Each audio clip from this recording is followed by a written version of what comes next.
আসসালামু আলাইকুম বন্ধুরা, নতুন আরেকটি ব্লগ নিয়ে আমি আপনাদের সামনে হাজির হলাম।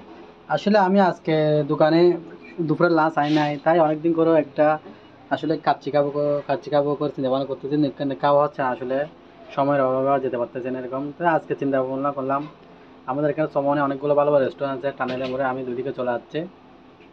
আমি চলে আসলাম রেস্টুরেন্টে বসে পড়লাম। আমি অর্ডার দিলাম যে আপনাদের সামনে এখনই আসবে।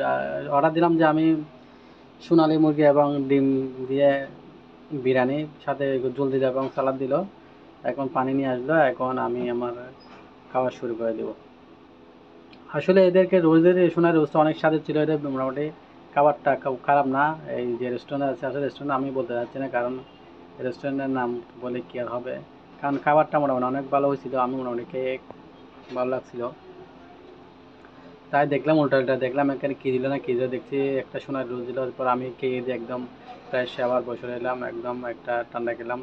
ঠান্ডা খাওয়ার পর কিছুক্ষণ রেস্ট করে চলে আসবো। এখন আমার প্রায় খাওয়া শেষ, বসে আছে। বিল আসলো, দেখি বিল নিয়ে আসলো বয়টার। বিল আসলো মাত্র বেশি না, 210 টাকা।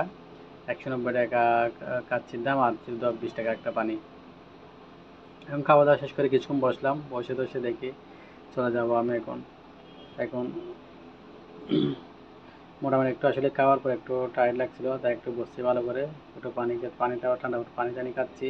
খেয়ে দিয়ে আমি হয়তো কিছুক্ষণ পর চলে যাব, কারণ রেস্টুরেন্টে বিরিয়ানি আসতে ছিল। কিন্তু আসলে অনেকদিন পর একটা মনে অর্ডার একটু ভালো করে বিরিয়ানি খেলাম, তাই রেস্টুরেন্ট খাওয়া দাওয়া শেষে আমি চলে যাচ্ছি।